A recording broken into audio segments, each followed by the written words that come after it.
I lived alone in the house my late mom left me. Then my dad and his new family decided it was too big for one person and told me to move out. Imagine coming home, your sanctuary, your safe place, only to find the locks changed. Not by a burglar, but by your own father. They pushed and pushed until I had no choice but to call the police on my own family. And you won't believe why. Hey everyone, it's Michael here. Honestly, I still can't quite believe it all went down the way it did. Let me break it down for you. I'm 28, single, and I live in the house my mom left me when she passed away 5 years ago. It's a modest 3-bedroom in a quiet neighborhood, nothing flashy, but it's comfortable, and most importantly, it's from my mom. She worked her entire life for this place, and when she was gone, she made sure I knew it was meant to give me stability. This house isn't just a roof over my head, it's her legacy. My mom was the only consistent parent I had growing up. She wasn't perfect, but she was always there when I needed her. My dad, on the other hand, well, he checked out after the divorce. He remarried pretty quickly, and let's just say his priorities shifted. His new wife was always the center of his world, and her daughter, let's call her Savannah, was treated like royalty. Savannah's 25 now, and pregnant. I don't have a problem with her being pregnant, that's not the issue. The problem is she's one of those people who just assumes the world owes her something. Her mom and my dad have been feeding that ego of hers since we were young. If Savannah wants something, she gets it. Doesn't matter if it's a new car, expensive vacations, or random crap she decides she wants, they bend over backward to keep her happy. It's a total I want it, I got it attitude. I've mostly kept my distance from all of that. I see my dad here and there, but I've made it clear that I like my space.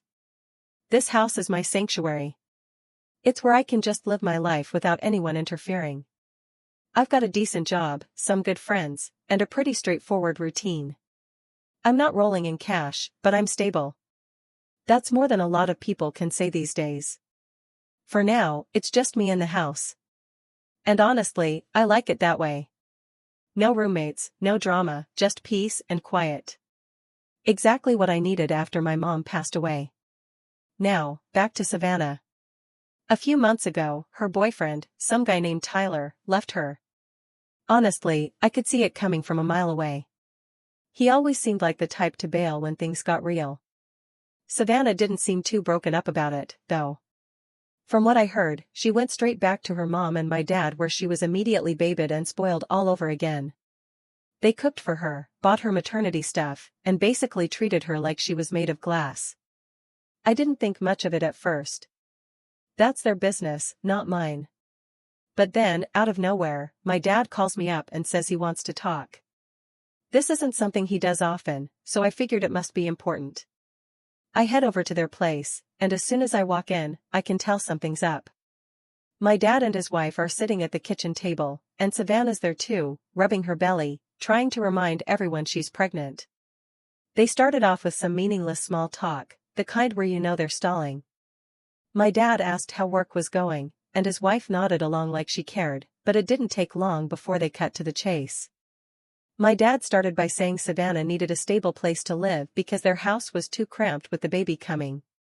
Before I could even respond, his wife jumped in, her tone sharp but coated in fake concern. Well, she said, since you're living alone in that big house, and you're not married or anything, it just makes sense for Savannah to move in. She needs space for the baby, and you're not exactly tied down to anything serious. You could easily find something smaller and more practical for yourself. It wasn't a suggestion. It was a declaration. Like they'd already decided this was the plan, and I just needed to fall in line. My dad chimed in saying they'd even looked into some apartments for me, as if doing the research made their demand more reasonable. I couldn't believe it. They were clearly screaming that my life didn't matter. Like my house was just a spare room they could shuffle people into when it suited them. The entitlement was overwhelming, as if being unmarried or childless meant I wasn't really using my life or my home the right way. At first, I thought I must have misheard them. I mean, who says something like that? But no, they were damn serious. Apparently, they'd been planning this for a while, just waiting for the right time to bring it up. I told them straightforward, no. Obviously, this house isn't just a piece of property to me. It's my home, and it's one of the last connections I have to my mom. The idea of giving it up, especially for someone like Savannah, was just absurd. I tried to explain that, but they weren't hearing it. They kept going on about how family helps family and how I don't really need all that space since I don't have a family of my own. It was like talking to a wall. No matter what I said, they just kept pushing. Savannah barely said anything during the conversation, but the smug look on her face said it all. She was confident they'd wear me down and get what they wanted. That's how it's always been with her. She's used to people caving in and giving her exactly what she wants. At one point, I turned to her and asked, "Savannah, do you really want to live in my apartment? I mean, seriously, this is my home, my space. Why don't you take one of those apartments you guys so helpfully looked up? You've already done the legwork. Why is it suddenly ridiculous for you to use those options, but okay to take mine?" She just blinked at me, like the concept of her being the one to compromise was completely foreign. Her mom jumped in with her sugar-coated voice, saying, "Oh, honey, you don't understand. Savannah needs stability. An apartment won't provide the same comfort and space for her and the baby." I laughed bitterly. "So, my stability doesn't matter? My comfort doesn't count? You guys are unbelievable. You walk in here demanding I uproot my entire life for Savannah's sake and you expect me to just roll over and say yes?" Savannah didn't flinch, just sat there with her arms crossed, that smug look plastered on her face like she'd already won. She wasn't even trying to engage, leaving her mom and my dad to do all the dirty work for her. It was obvious she didn't think she needed to explain herself. In her mind, it wasn't a request. It was an inevitable outcome. Her mom jumped in, her voice sharp and condescending. "It's not about your comfort. This is about what's best for the family. Savannah is bringing a new life into this world. Don't you think that's a little more important than your need for space? You're a grown man. You don't need a big house all to yourself. It's selfish to hold on to something that could give her and the baby a better start in life." I stared at her, stunned by the sheer audacity. Selfish? Are you serious right now? You think I'm selfish for keeping what my mom left me? This isn't just some space I'm clinging to. This is my home. This is where I've built my life, and you're sitting here telling me I should just hand it over like it's nothing? My dad sighed, clearly frustrated, and decided to jump in. "We're not asking you to give it up forever," he said, as if that somehow made it better. "Just think of it as helping Savannah get back on her feet. Once she's stable, maybe she can move out and you can figure out something else for yourself. We're just trying to do what's best for everyone." "For everyone?" I snapped. "No, you're trying to do what's best for her. Let's not pretend this is about the family or doing what's right. This is about you bending over backward for Savannah like you always do and expecting me to clean up the mess. Guess what? I'm not playing along." Savannah's mom narrowed her eyes. "It's called being part of a family. Sometimes you have to make sacrifices for the greater good." "If your mother were here, I interrupted, my voice cold. "Don't you dare bring my mom into this. She left this house to me because she trusted me to take care of it. She knew exactly how you'd behave, and that's why none of you are even mentioned in her will. So don't sit here and tell me what she would have wanted because you have no idea." They didn't say anything to that. My dad looked uncomfortable and went to do something else. Savannah just sat there, arms crossed, with that same smug expression. It was clear she thought I'd give in eventually.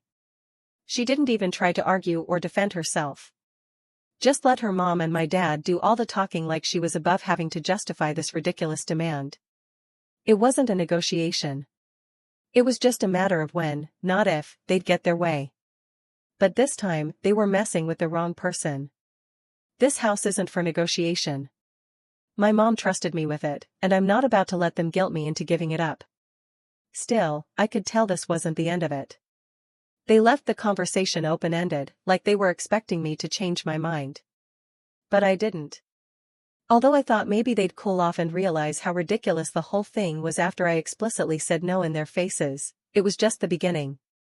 My dad and his wife seemed to think persistence was the key, like if they kept bringing it up, I'd eventually cave. It started with small, passive-aggressive comments. my dad would call and casually ask if I'd thought more about helping out. His wife texted me articles about the importance of supporting single mothers, as if I'd suddenly feel enlightened and offer up my home. Savannah stayed quiet for the most part, but I could tell she was confident her mom and my dad would handle everything for her. Then they upped the ante. They started showing up unannounced.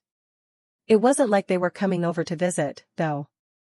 Every time they came, they'd find some excuse to bring the conversation back to Savannah and her needs.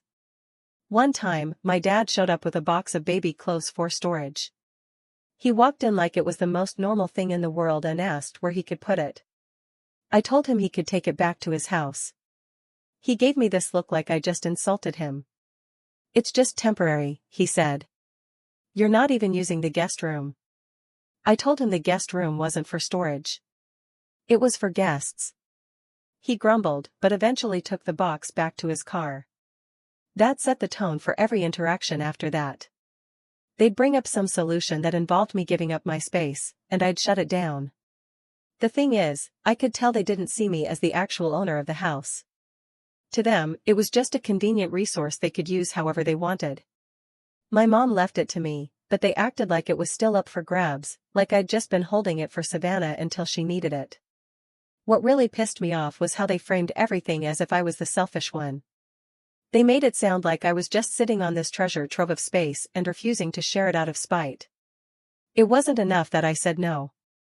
I had to justify my decision over and over again to people who didn't want to hear it.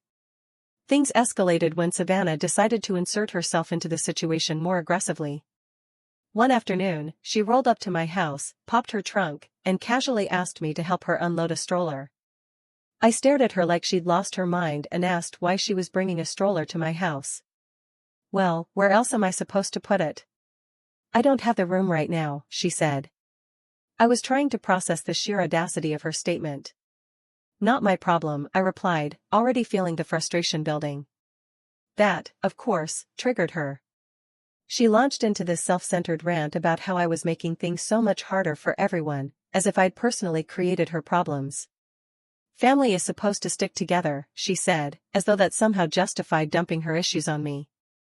"You don't understand how stressful it is to be in my position.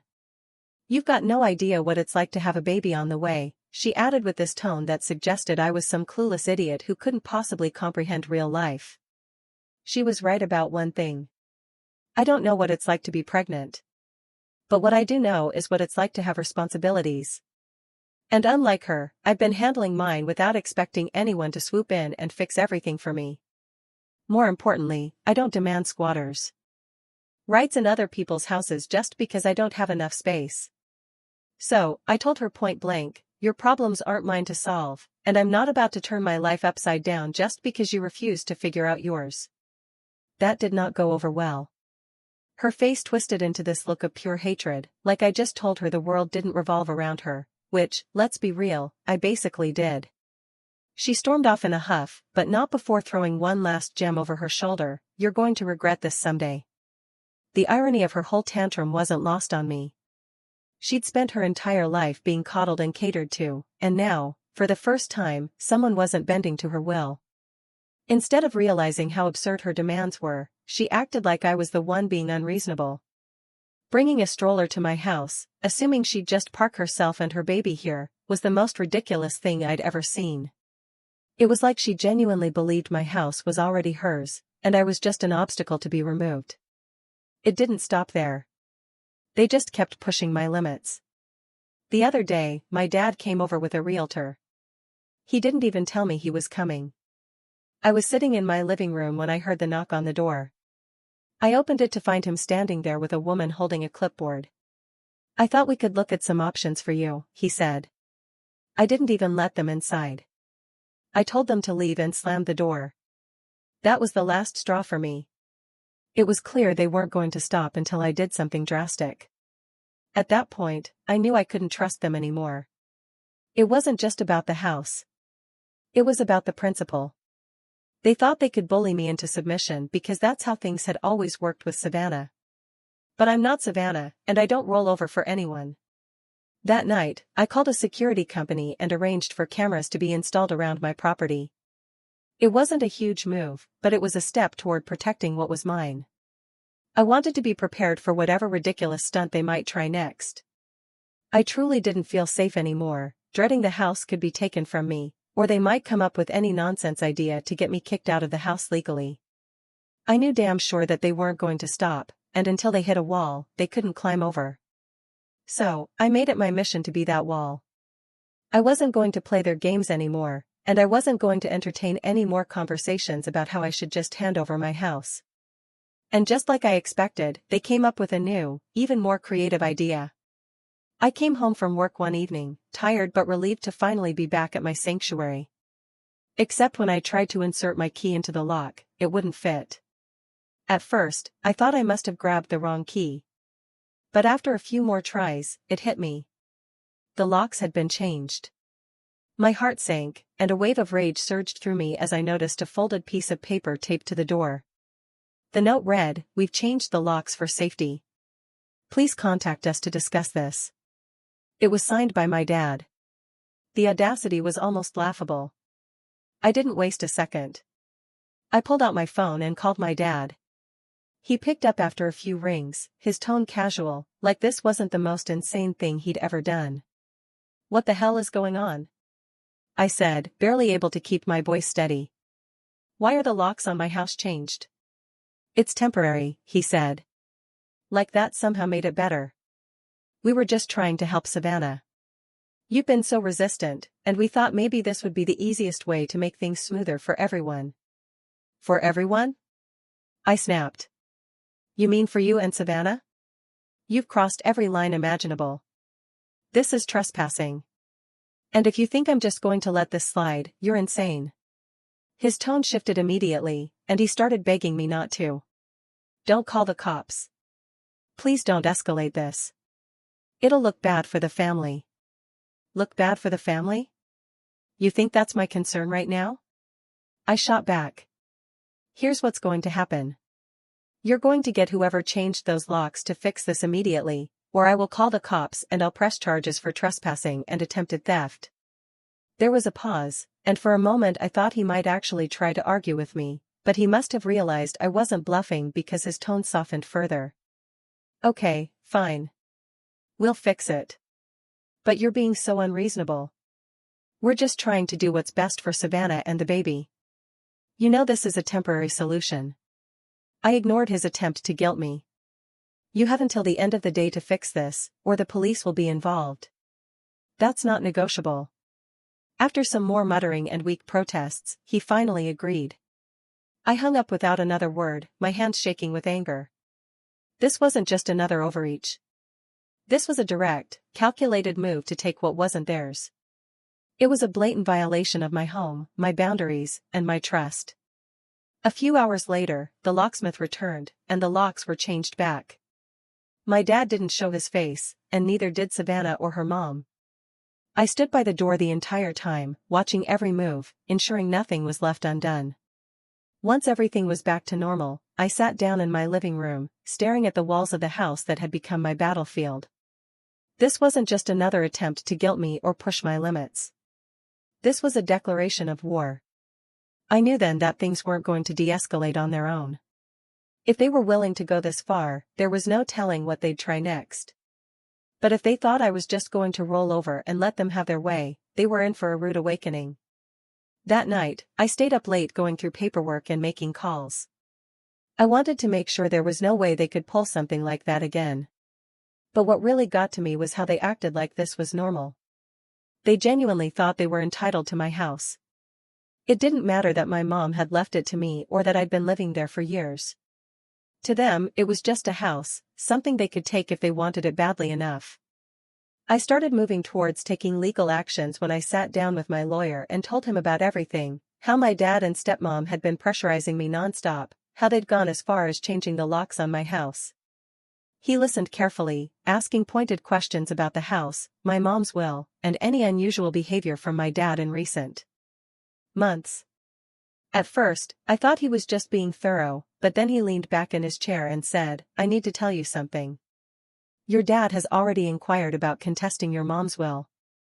I was confused. "What do you mean, contesting it?" Months ago, he explained. He didn't file anything officially, but he did consult with a lawyer about the possibility of claiming the house as family property instead of your inheritance.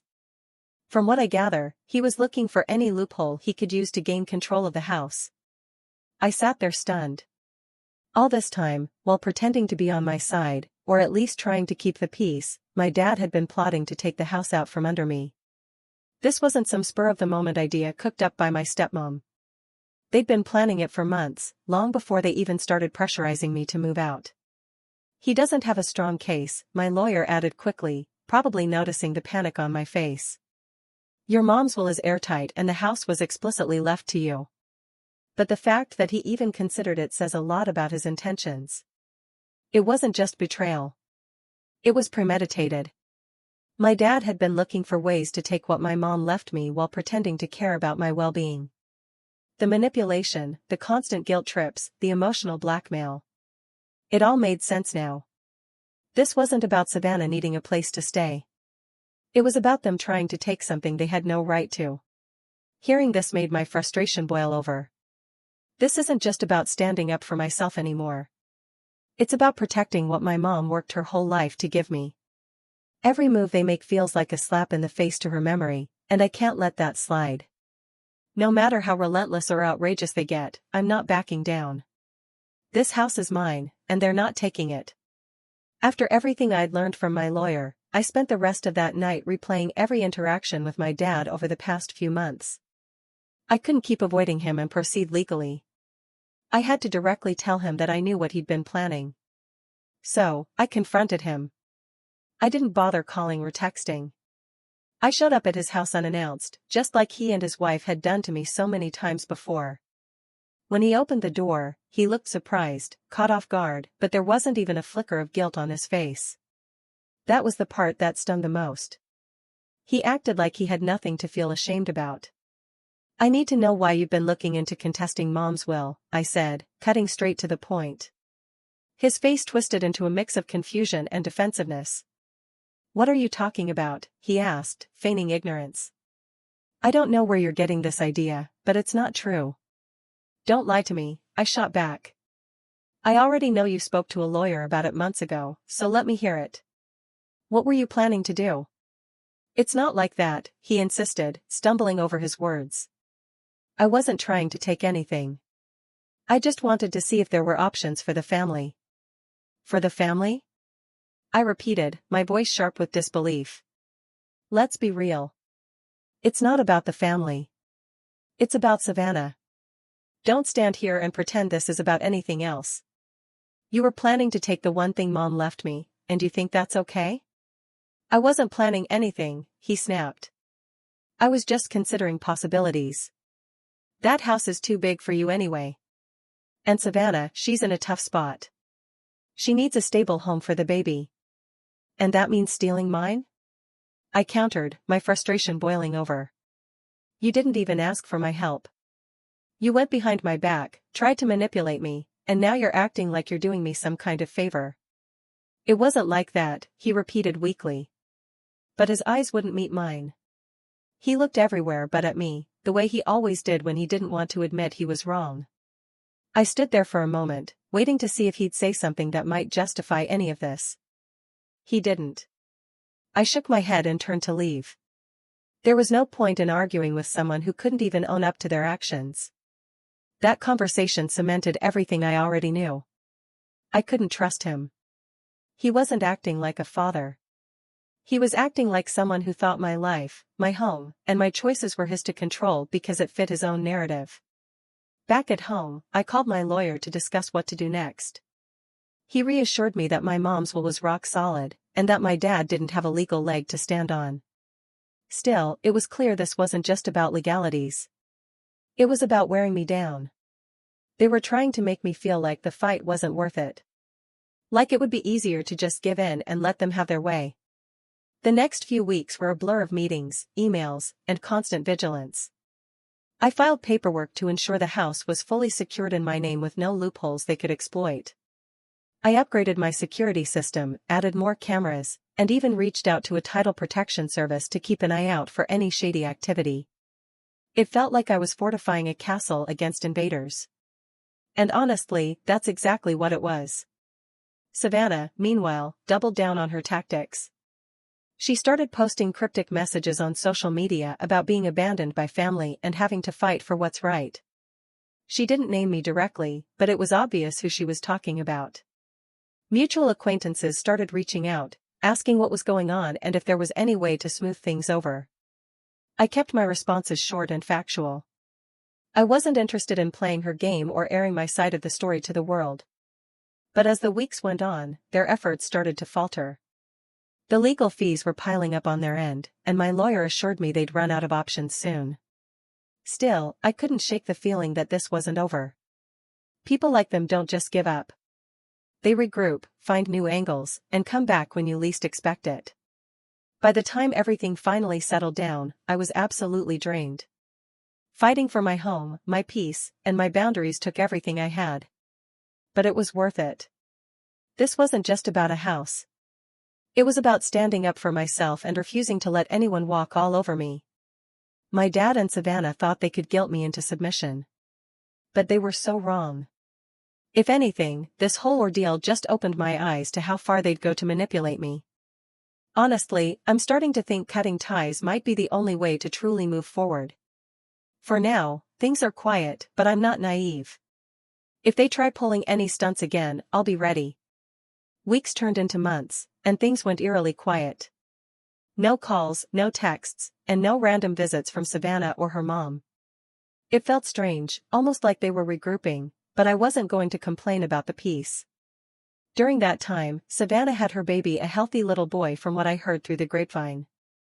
I figured maybe they were too busy with the baby to keep bothering me, or maybe they'd finally given up. It was late one evening when I heard the knock. I checked my security cameras, and there they were. My dad, his wife, and Savannah, all standing there like they were about to stage an intervention. I debated ignoring them, but I decided to open the door, mostly because I wanted to hear what excuse they'd come up with this time. The second I opened the door, my dad's wife started in with her usual nonsense.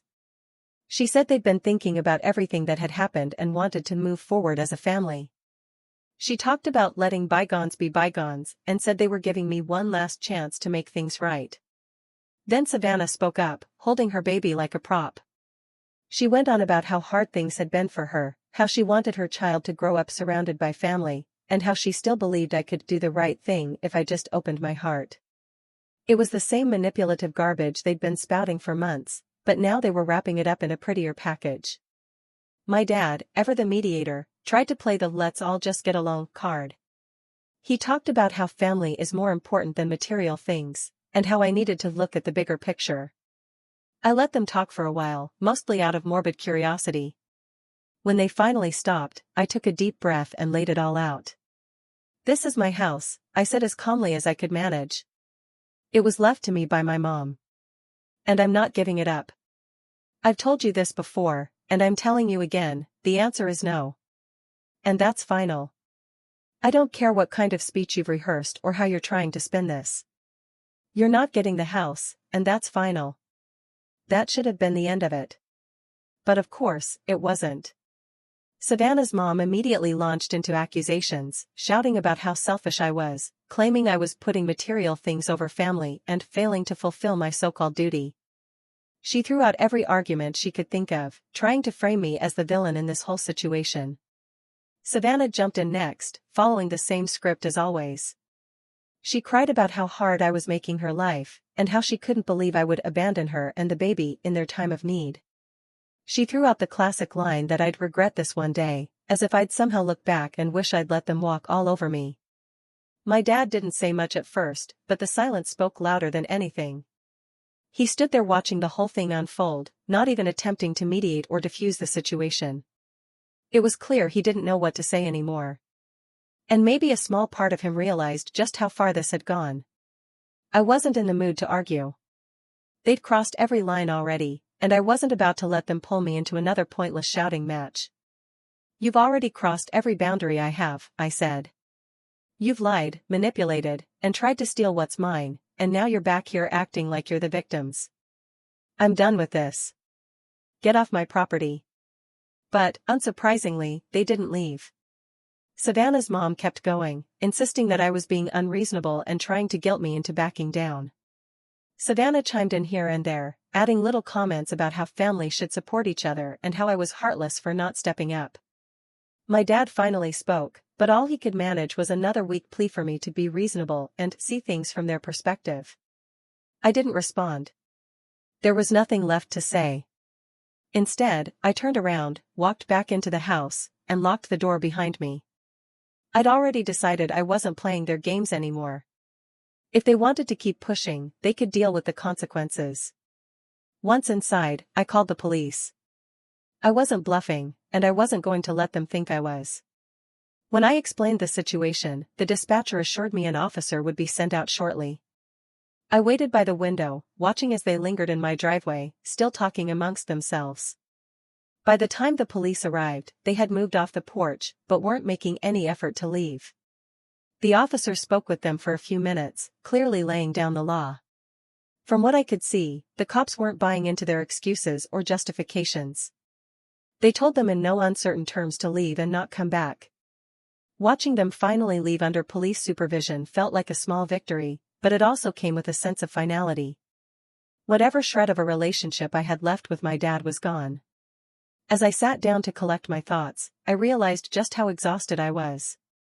They had taken so much out of me, not just time, but also the sense of security I'd felt in my own home. Still, I knew I'd made the right choice. Setting boundaries with people like that wasn't just necessary. It was survival. That night, I made a decision. I wasn't just done with the house drama. I was done with them altogether.